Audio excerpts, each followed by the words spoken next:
Hi everyone, this is Preeti Chaudhary. Welcome to Cogent IAS. Cogent IAS में आपका स्वागत है। हम कर रहे हैं भारत के संविधान का भाग 3 fundamental right, right to freedom, स्वतंत्रता के अधिकार के बारे में बात कर रहे हैं, जिसका संविधान के आर्टिकल 19 से आर्टिकल 22 तक जिक्र किया हुआ है। हम आर्टिकल 19, 20 एंड 21 कंप्लीट कर चुके हैं। आज हम पढ़ेंगे आर्टिकल 22 के बारे में। बात करेंगे कि अगर किसी व्यक्ति को गिरफ्तार कर लिया जाता है, अगर किसी व्यक्ति को नजरबंद कर लिया जाता है, तो ऐसी स्थिति में उस व्यक्ति के क्या क्या अधिकार होते हैं। हम बात करेंगे भारत के संविधान में गिरफ्तारी और हिरासत में लेने के विरुद्ध व्यक्ति को क्या क्या अधिकार प्राप्त हैं। बात करेंगे प्रोटेक्शन अगेंस्ट अरेस्ट और डिटेंशन इन सर्टेन केसेस। ये सारी बातें हम करने वाले हैं। तो मौलिक अधिकार, फंडामेंटल राइट में आज हम पढ़ेंगे आर्टिकल 22। देखिए आर्टिकल 22 क्या कहता है। आर्टिकल 22 कहता है कि किसी व्यक्ति को गिरफ्तारी और निरोध से सुरक्षा प्रदान करता है। आर्टिकल 22 किसी व्यक्ति को गिरफ्तारी और निरोध से सुरक्षा प्राप्त करता है। अब कैसे गिरफ्तारी और निरोध से सुरक्षा कैसे प्राप्त करता है?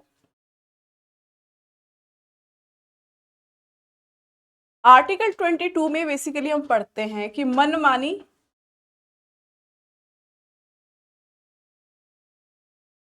मनमानी हिरासत, मनमानी हिरासत में लिया जाना, मनमानी हिरासत में लिया जाना,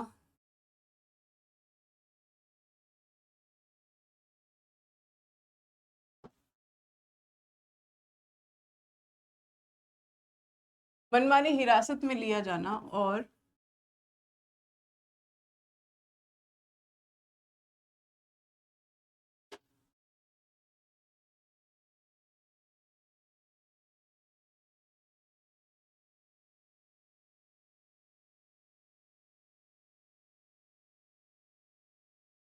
बंदी बनाए जाने,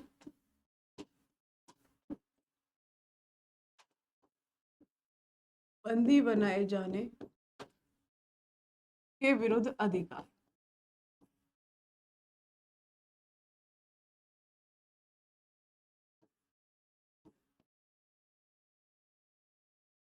बंदी बनाए जाने के विरुद्ध अधिकार, ये आर्टिकल 22 में दिया हुआ है। आर्टिकल 22 देखिए, मनमाने हिरासत में अगर कोई व्यक्ति को लेगा, ये व्यक्ति के संबंध में है, जिसमें भारत के नागरिकों के साथ साथ विदेशी भी शामिल हैं। तो मनमानी हिरासत में लिया जाना, मनमानी हिरासत में कौन लेगा? पुलिस लेगी। किसी व्यक्ति को मनमानी हिरासत में कौन लेता है? पुलिस लेती है। और उस व्यक्ति को बंदी बनाए जाने के विरुद्ध अधिकार प्राप्त हैं। ये अधिकार किसको प्राप्त होते हैं? व्यक्ति को प्राप्त होते हैं।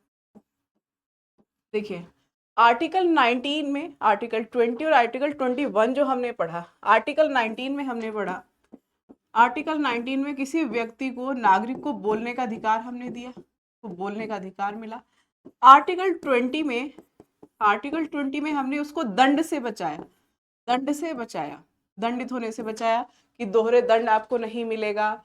आप भूतलक्षी प्रभाव के बारे में हमने बात की। फिर आर्टिकल 21, आर्टिकल 21 में हमने उसको जीवन का अधिकार दिया, जीवन का अधिकार दिया। अब आर्टिकल 22 में ये तीनों अधिकार समाप्त हो जाते हैं, क्योंकि उस व्यक्ति को हिरासत में ले लिया जाता है। ये तीनों समाप्त हो जाते हैं, ये तीनों समाप्त हो जाते हैं आर्टिकल 22 में आकर। अब देखिए, जब किसी व्यक्ति को मनमानी तरीके से हिरासत में लिया जाए, पुलिस लेगी, उसको बंदी बनाए जाने के विरुद्ध जो अधिकार प्राप्त हैं वो कौन कौन से हैं, उसके बारे में बात करते हैं। किसी व्यक्ति को बंदी बनाए जाने पर 3 अधिकार बेसिकली होते हैं। कौन कौन से वो अधिकार हैं? देखिए, पहला अधिकार उसको ये मिलता है कि जो व्यक्ति है, जो जिस आधार पर उस व्यक्ति को गिरफ्तार किया गया है, तो गिरफ्तारी का आधार उसको बताना होता है। गिरफ्तारी का आधार जानने का अधिकार उसको होता है, जानने का अधिकार उसको होता है। दूसरा, जब व्यक्ति को यह पता लग जाता है कि उसको किस आधार पर गिरफ्तार किया गया है, दूसरा, उस व्यक्ति को पसंदीदा वकील, उस व्यक्ति को पसंदीदा वकील या विधि व्यवसाय विधि व्यवसायी से अपनी रक्षा का अधिकार, अपनी रक्षा का अधिकार, ये दो अधिकार उसको मिले। इसके अलावा उसको एक अधिकार और मिलता है, तो तीसरा अधिकार मिलता है कि अगर उस व्यक्ति को गिरफ्तार कर लिया जाता है, उस व्यक्ति को यदि गिरफ्तार कर लिया है, तो जो उसका निकटतम 24 घंटे के भीतर, 24 घंटे के भीतर उसे जो निकटतम मजिस्ट्रेट होता है, निकटतम मजिस्ट्रेट के पास या सामने ले जाने का अधिकार।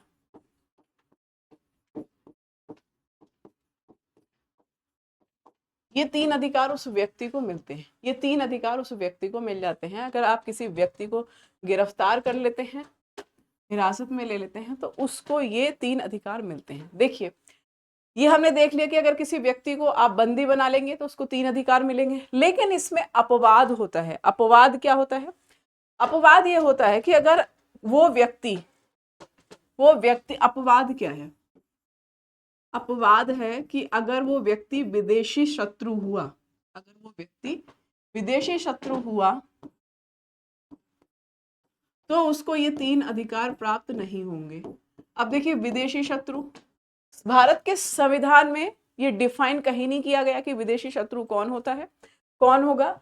ये कौन हो सकता है? कोई आतंकवादी हो सकता है। विदेशी शत्रु में कौन आ सकता है? जैसे कोई आतंकवादी, ठीक है। इसके अलावा अपवाद में दो चीजें शामिल हैं। इसके अलावा दूसरा कौन हो सकता है? दूसरा हो सकता है निवारक नजरबंद में किया हुआ कोई व्यक्ति। अगर किसी व्यक्ति को निवारक नजरबंदी में रख लिया गया हो, प्रिवेंटिव डिटेंशन में रख लिया हो, प्रिवेंटिव डिटेंशन में अगर उसको रख लिया हो, तो ये दो वो ऐसे अपवाद हैं जिन्हें वो तीन अधिकार जो हम अभी डिस्कस कर रहे थे, वो तीन अधिकार, ये जो तीन अधिकार हमने डिस्कस किए, ये तीन अधिकार उनको नहीं मिलते हैं, नहीं मिलेंगे। किसको? अपवाद क्या है? कोई विदेशी शत्रु है, या फिर निवारक नजरबंदी में किसी को रखा गया है, तो ये दो अधिकार उसको, तीन अधिकार उसको नहीं मिलते हैं। अब निवारक नजरबंदी जो डिटेंशन होता है, ये दो तरह का हो सकता है। डिटेंशन दो तरह का हो सकता है, नजरबंदी दो तरह की हो सकती है। डिटेंशन दो तरह की कौन कौन सी? एक तो हो सकता है दंडात्मक नजरबंदी, जिसको प्यूनिटिव डिटेंशन बोलते हैं, जिसको प्यूनिटिव डिटेंशन बोला जाता है। और दूसरा हो सकता है निवारक नजरबंदी।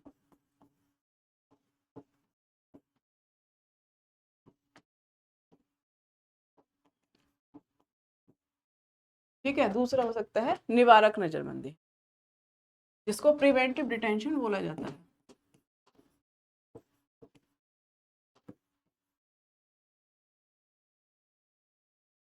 अब इन दोनों में डिफरेंस क्या होता है? इस नजरबंदी में डिफरेंस क्या होता है? दोनों का डिफरेंस जानते हैं।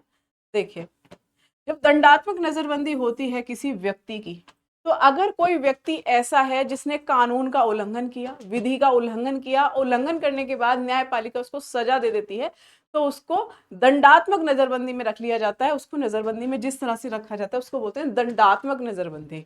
तो विधि के उल्लंघन के बाद किसी व्यक्ति को, विधि के उल्लंघन के बाद किसी व्यक्ति को जब नजरबंद किया जाता है तो उसको बोलते हैं दंडात्मक यानी प्यूनिटिव डिटेंशन। लेकिन निवारक नजरबंदी वो होती है अगर ये शंका हो किसी व्यक्ति पे, अगर किसी व्यक्ति की हरकतों से ऐसा लगता है कि वो देश की एकता, अखंडता, सुरक्षा को खतरा पहुंचा सकता है, वो किसी तरह की आतंकवादी गतिविधियों में संलग्न हो सकता है, वो किसी स्पाई की तरह काम कर सकता है, तो उसको निवारक नजरबंदी, मतलब विधि को आशंका होती है कि ये भविष्य में विधि का उल्लंघन कर सकता है, तो भविष्य में विधि का उल्लंघन कर सकता है, भविष्य में विधि के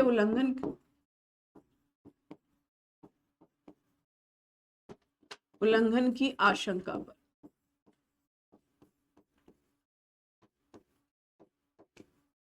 भविष्य में विधि के उल्लंघन की आशंका होती है तो ऐसे व्यक्ति को आप जो नजरबंद करेंगे तो उसको बोलते हैं निवारक नजरबंदी, प्रिवेंटिव डिटेंशन। दूसरा, किसी कोई व्यक्ति जब विधि का उल्लंघन कर देता है, किसी कानून का उल्लंघन कर देता है, तो उसको कौन, न्यायपालिका उसको दंड देती है, तो ये कौन काम करेगा, ये न्यायपालिका करती है।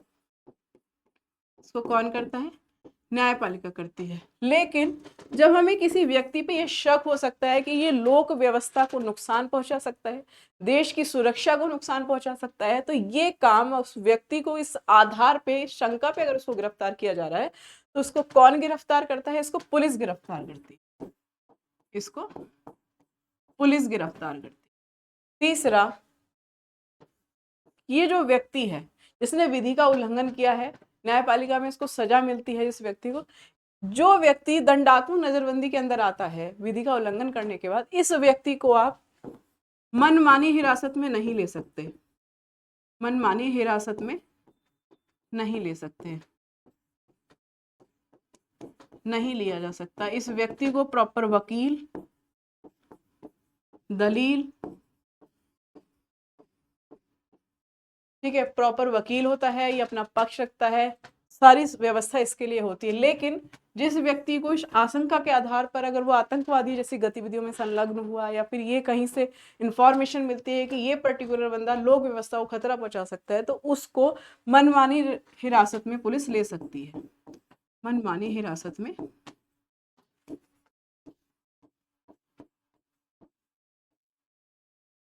ले सकती है।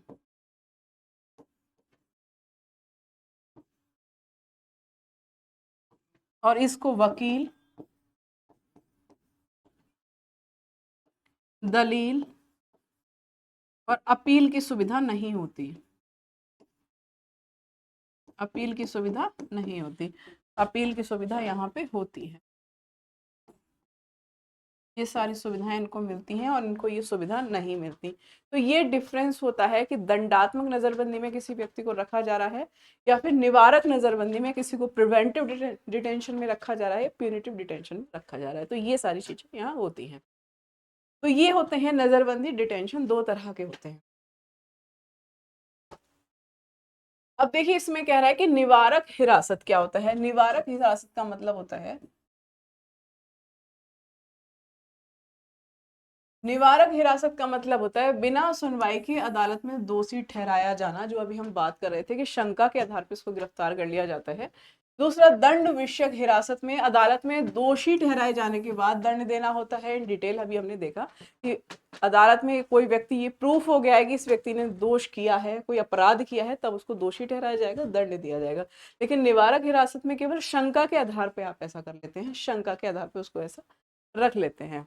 तो आर्टिकल 22(1) में क्या कह रहा है, ये बताता है कि देखिए अनुच्छेद 22 के इस पहले भाग में साधारण कानून के तहत हिरासत में लिया जाता है, साधारण कानून के तहत हिरासत में लिया जाता है, लिया जाता है। लिए गए कोई व्यक्ति है, उसके अधिकारों का वर्णन किया गया है कि साधारण कानून के आधार पर अगर किसी व्यक्ति को हिरासत में लिया गया है तो उसके लिए क्या क्या दंड विधान होगा, उसके क्या क्या अधिकार होंगे, उसके बारे में बात करा है। जैसे गिरफ्तार करने के आधार पर सूचना देने का अधिकार। अगर आपने किसी व्यक्ति को गिरफ्तार कर लिया है जो साधारण कानून के तहत हिरासत में आया है, तो आप क्या करेंगे, उस व्यक्ति को आप ये बताएंगे, उसको ये सूचना देंगे कि आप उस व्यक्ति को किस आधार पर गिरफ्तार किया गया है। दूसरा, उस व्यक्ति को विधि व्यवसायी से परामर्श लेने और प्रतिरक्षा करने का अधिकार होगा। वो अपना वकील करेगा, वो अपना राय रखेगा, वो अपनी मतलब राय लेगा और अपना पक्ष रखेगा।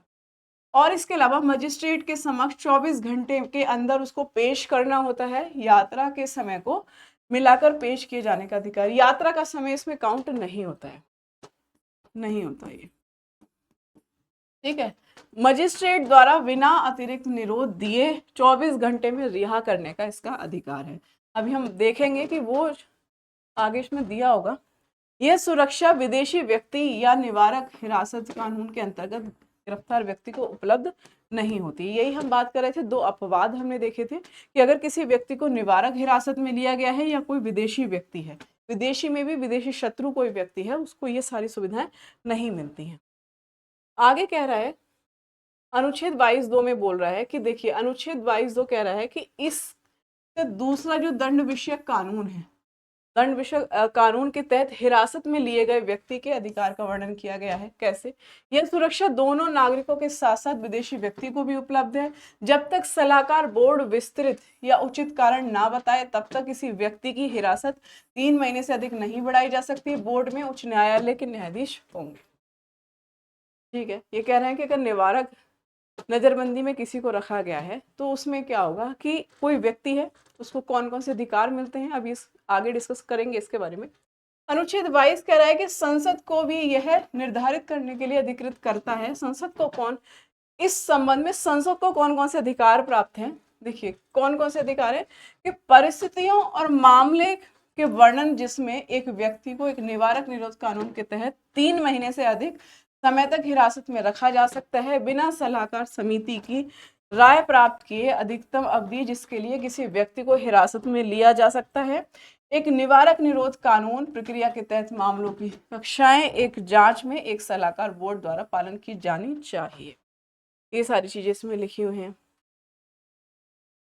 फिर कहता है कि संसद भी यह, संसद को अनुच्छेद 22 में संसद को यह निर्धारित करने की शक्ति भी देता है कि किन परिस्थितियों के अधीन और किस वर्ग के मामले में किसी व्यक्ति को निवारक निरोध का उपबंध करने वाली किसी विधि के अधीन सलाहकार बोर्ड की राय के बिना 3 महीने से अधिक अवधि के लिए निरुद्ध किया जा सकता है। निवारक निरोध कानून के अंतर्गत किसी व्यक्ति को अधिकतम कितने समय के लिए निरोध में रखा जा सकता है, जांच के दौरान सलाहकार बोर्ड द्वारा अपनाई जाने वाली रीति। इसके अलावा रक्षा, विदेशी मामले, भारत की सुरक्षा जुड़े हुए मामलों के लिए निवारक कानून के निर्माण के लिए संसद के पास अनन्य अधिकार होते हैं। ये चीज अभी हम इसको डिस्कस करते हैं क्या है ये। देखिए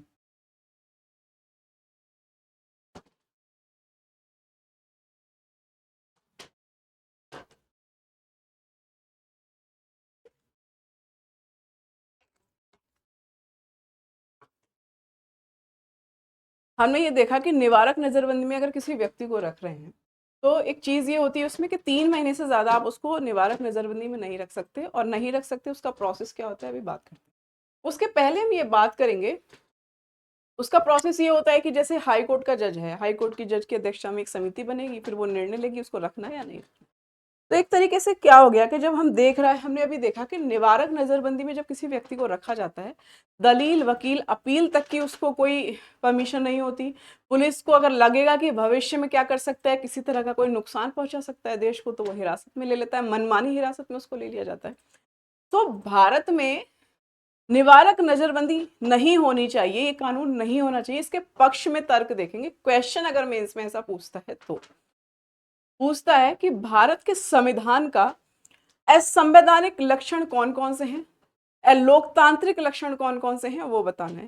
क्वेश्चन अगर इस तरह से पूछता है तो निवारक नजरबंदी जो कानून है भारत के अंदर, आप उसको इसमें एक्सप्लेन कर सकते हैं। कह रहा है कि निवारक नजरबंदी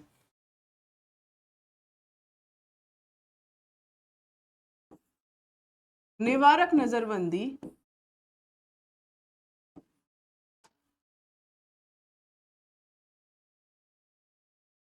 को भारत में नहीं होना चाहिए। इसके पक्ष में तर्क नहीं होना चाहिए, इसके पक्ष में तर्क रखने के क्यों नहीं होना चाहिए।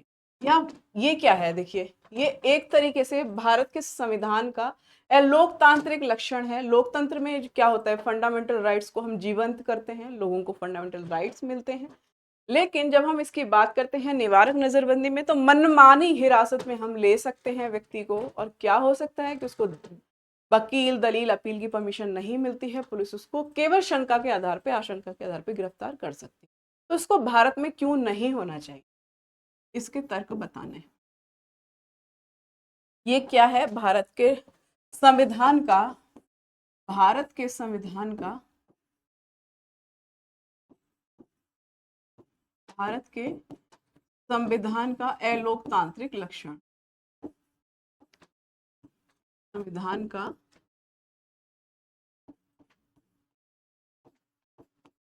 लोकतांत्रिक लक्षण।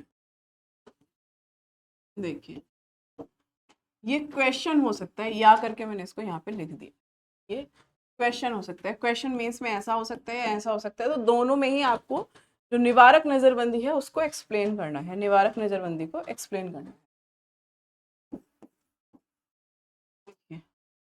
इसके पक्ष में देखते हैं कि भाई क्यों नहीं होना चाहिए, उसके तर्क देखते हैं। पहला तो ये है कि देखिए यूएसए की बात करें, यूएसए हो या ब्रिटेन, इसमें क्या होता है कि उदारवादी लोकतंत्र है, यहाँ पर उदारवादी लोकतंत्र है, उदारवादी लोकतंत्र है। यहाँ पर जो ये प्रिवेंटिव डिटेंशन होता है, इन शॉर्ट लिख लेते हैं, प्रिवेंटिव डिटेंशन के ये जो प्रावधान है यहाँ पर नहीं होते, नहीं होते। हो सकते हैं, कब हो सकते हैं, नहीं होते, लेकिन कब हो सकते हैं, जब राष्ट्रीय आपातकाल लगता है, आपातकालीन जैसी स्थिति में हो सकते हैं।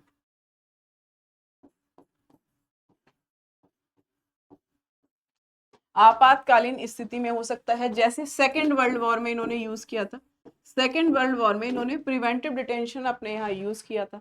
तो कि ये एक ऐसा लक्षण है, लोकतांत्रिक लक्षण है, लोगों को शंका के आधार पे आपको गिरफ्तार नहीं करना चाहिए, नजरबंद नहीं करना चाहिए। इसके पक्ष में ये तर्क दे रहे हैं कि इसलिए निवारक नजरबंदी का कानून किसी देश में नहीं होना चाहिए, भारत में नहीं होना चाहिए।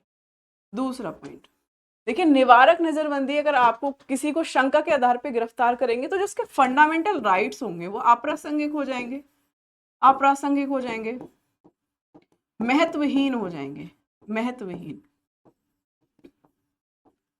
महत्वहीन हो जाएंगे उसके फंडामेंटल राइट्स। जब फंडामेंटल राइट्स ही महत्वहीन हो जाएंगे तो ये तो अलोकतांत्रिक लक्षण हुआ ना। लोकतंत्र का लक्षण ही ये है क्योंकि लोगों को फंडामेंटल राइट्स मिलते हैं, उनको अपना प्रॉपर विकास, सर्वांगीण विकास करने का मौका मिलता है। तो ये दो चीजें आपने देखी। तीसरा पॉइंट आप कह सकते हैं कि देखिए, जहां फंडामेंटल राइट्स नहीं होंगे, लोगों को शंका के आधार पे गिरफ्तार करा जाएगा, तो ऐसी स्थिति में जिस तरह का प्रशासन उस देश में चल रहा होता है, जिस तरह का शासन उस देश में चल रहा होता है, उसको बोलते हैं पुलिस राज्य। पुलिस राज्य की व्यवस्था हो जाएगी, पुलिस स्टेट हो जाएगा। और जो हमारा समता का अधिकार है, आर्टिकल 14, समता का अधिकार आर्टिकल 14, वो ध्वस्त हो जाएगा, वो ध्वस्त हो जाएगा। इसके अलावा इसका मिसयूज भी बहुत बड़े लेवल पे हो सकता है, इसका दुरुपयोग भी हो सकता है, दुरुपयोग भी हो सकता है बड़े लेवल पे। इसके अलावा देखते हैं कि जो राष्ट्रीय मानवाधिकार आयोग है, नेक्स्ट पेज ही ले लो। राष्ट्रीय मानवाधिकार आयोग जो है वो भी इसकी बहुत, जो मानवाधिकार संगठन होते हैं वो इसका घोर विरोध करते हैं। फोर्थ पॉइंट पे आप लिख सकते हैं, जो राष्ट्रीय मानवाधिकार आयोग है,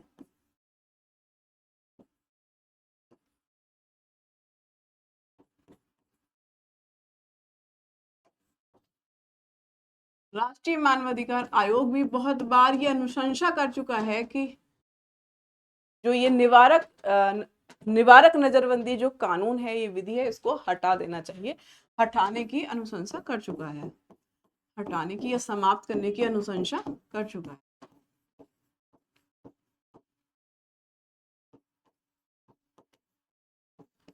अनुशंसा कर चुका है। सो ये सारी चीजें, तो अगर भारत के अंदर ये तर्क रखा जाए कि क्वेश्चन पूछे मेंस में कि भारत के संविधान में उसके अलोकतांत्रिक जो लक्षण हैं उसका जिक्र कीजिए, तो आप निवारक नजरबंदी का जिक्र कर सकते हैं। या पूछे कि निवारक नजरबंदी जैसे कानून भारत के अंदर क्यों नहीं होने चाहिए, तो आप ये सारे पॉइंट इसमें लिख सकते हैं। नाउ देखिए, अब बात यह है कि निवारक नजरबंदी कानून बनाता कौन है। अगर कानून बनाने की बात करें तो कानून बनाता कौन है, कौन बनाएगा ये कानून। निवारक नजरबंदी जैसे कानून दोनों बना सकते हैं, संघ भी बना सकता है, राज्य भी बना सकता है, संघ बना सकता है और राज्य बना सकता है। देखिए, अभी तो आप बात कर रहे थे कि इसको नहीं होना चाहिए, अब हम बात करेंगे कि भाई क्यों होना चाहिए, भारत के अंदर क्यों होना चाहिए, क्या उसकी रिक्वायरमेंट है कि नहीं। हमने भारत के अंदर निवारक नजरबंदी जैसे कानून बना रखे हैं, तो क्यों बना रखे हैं, उसके पक्ष में तर्क देखते हैं। ठीक है, संघ कहता है कि देखिए, निवारक नजरबंदी जैसे कानून हम बनाएंगे, होना चाहिए, कारण हमें देश की सुरक्षा के लिए इस तरह के कानून बनाने पड़ेंगे, देश की अखंडता के लिए इस तरह के कानून बनाने पड़ेंगे,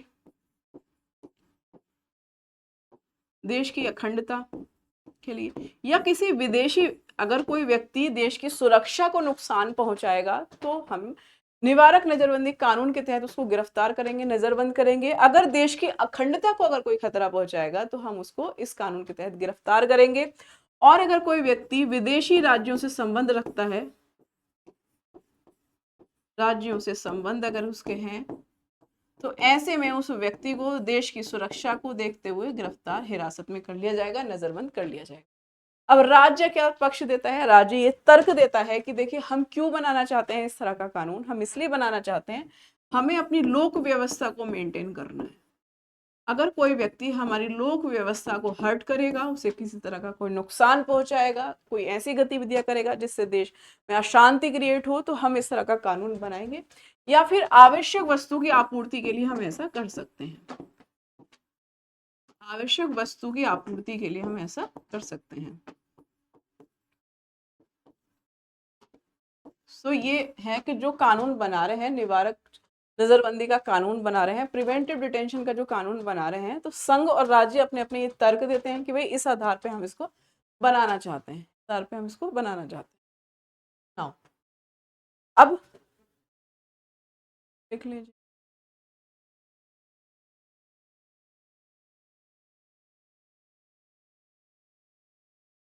अब निवारक नजरबंदी में अगर कोई व्यक्ति है, पहला क्वेश्चन, अब देखिए दो तरह से क्वेश्चन पूछ सकते हैं कि भारत में निवारक नजरबंदी होने का तर्क बताना है, क्वेश्चन के फॉर्म में लिखेंगे इसको कि तर्क क्या है, भारत में निवारक नजरबंदी जैसे कानून क्यों है, या फिर निवारक नजरबंदी में अगर कोई व्यक्ति है तो उसको कौन कौन से अधिकार प्राप्त हैं उसके बारे में, व्यक्ति को मिलने वाले अधिकार। निवारक नजरबंदी में अधिकार ही लिख देते हैं। हाँ, निवारक नजरबंदी में अगर कोई व्यक्ति है तो उसके अधिकार क्या क्या हैं, उसके अधिकार, या निवारक नजरबंदी जैसा कानून भारत के अंदर क्यों है, तो हाँ में तर्क देना है कि भाई क्यों है इसके अंदर, ये बताना है हमें।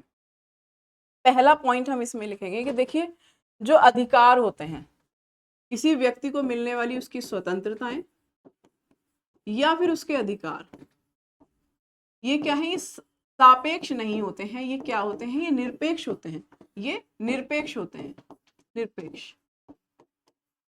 देश की सुरक्षा, देश की सुरक्षा, इसकी अखंडता,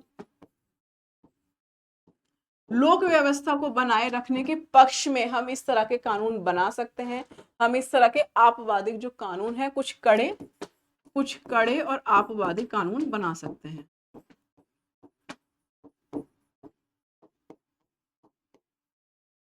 कानून बनाए जा सकते हैं, तो इसलिए भारत के अंदर हमने इस तरह के कानून बनाए हुए हैं, निवारक नजरबंदी जैसे कानून हमने बनाए हुए हैं। अब देखिए दूसरा पॉइंट ये देखेंगे कि निवारक नजरबंदी में अगर कोई व्यक्ति है तो उसको कौन कौन से अधिकार प्राप्त हैं। अधिकारों की जब हम बात करते हैं, अगर कोई व्यक्ति निवारक नजरबंदी में है 3 महीने से, कोई व्यक्ति 3 माह से निवारक नजरबंदी में है, ठीक है, तो क्या होगा, हाई कोर्ट के जज की अध्यक्षता में, हाई कोर्ट के जज की अध्यक्षता में एक समिति बनेगी, अध्यक्षता में एक समिति बनेगी, ठीक है, और ये समिति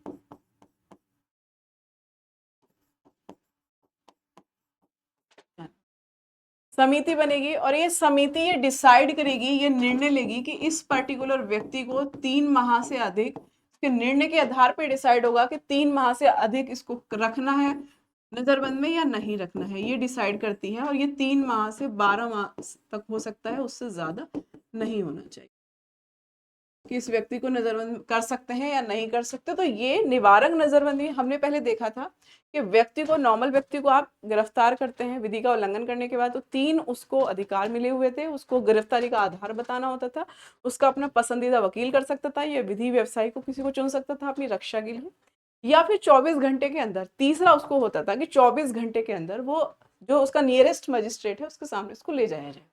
यहाँ पर अब ये 3 यहाँ पे निवारक नजरबंदी में इसको रखा है, शंका के आधार पे रखा हुआ है इसको, कैसे? शंका के आधार पे कि देखिए ये किसी तरह की ऐसी गतिविधि में संलग्न हो सकता है व्यक्ति जो इन फ्यूचर भारत की सुरक्षा के लिए खतरा हो सकता है। So in that case high court के जिस भी राज्य में किया गया है, हाई कोर्ट की जज की अध्यक्षता में एक समिति बनेगी। समिति ये निर्णय लेगी कि इस व्यक्ति को 3 माह से ज्यादा हमें अपनी हिरासत में, नजरबंदी में रखना है या नहीं रखना है, जो मनमानी हिरासत में हमने इसको लिया है। ये हो गया दूसरा पॉइंट।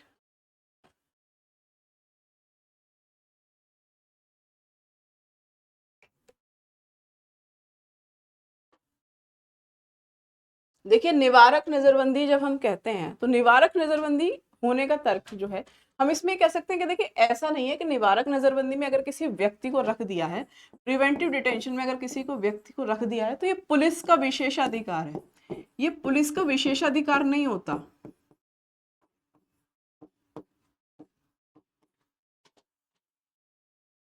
ये पुलिस का विशेषाधिकार नहीं होता है, बल्कि क्या है कि जो न्यायालय है, न्यायालय के नियंत्रण में होता है। न्यायालय का भी इस पर नियंत्रण होता है,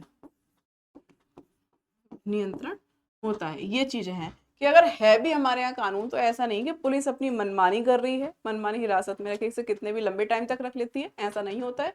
अगर 3 महीने तक व्यक्ति है हिरासत में तो उसके बाद हाईकोर्ट जिस भी राज्य में है, हाईकोर्ट की जज की अध्यक्षता में एक समिति बैठती है। समिति निर्णय लेती है कि इस व्यक्ति को और ज्यादा डिटेंशन में रखना है कि नहीं रखना है, तो ये सारी चीजें इसमें रखी जाती हैं। 3 माह से 12 महीने तक आप इसको रख सकते हैं। लेकिन हाँ, इसमें एक चीज ये है, एक चीज आप इसके पक्ष में कह सकते हैं कि देखिए ये जो कानून है, इस कानून के तहत जैसे देश की एकता, अखंडता, सुरक्षा के लिए किसी व्यक्ति को इस तरह के कानून के संबंध में हिरासत में लिया जाता है, लेकिन इस कानून का मिसयूज जो है वो बहुत ज्यादा बड़े लेवल पे हो सकता है, इसकी आशंका भी है। तो भारत में निवारक नजरबंदी से संबंधित कानून बने, जैसे फर्स्ट निवारक नजरबंदी कानून बना 1950 में। कानून बना फर्स्ट निवारक नजरबंदी कानून बना, अधिनियम बना 1950 में। 1950 उसके बाद मीसा, टाडा, पोटा ये सारे बने, तो ये सारे संबंधित हैं, निवारक नजरबंदी से संबंधित हैं। तो गाइस इसमें हमने पढ़ा आर्टिकल 22 के बारे में कि अगर किसी व्यक्ति को गिरफ्तार कर लिया जाए, अगर किसी व्यक्ति को हिरासत में ले लिया जाए मनमानी हिरासत में, तो उसके कौन कौन से अधिकार हैं। तो रिवीजन करते रहिए, जुड़े रहिए कोजेंट आईएएस के साथ। Thank you so much.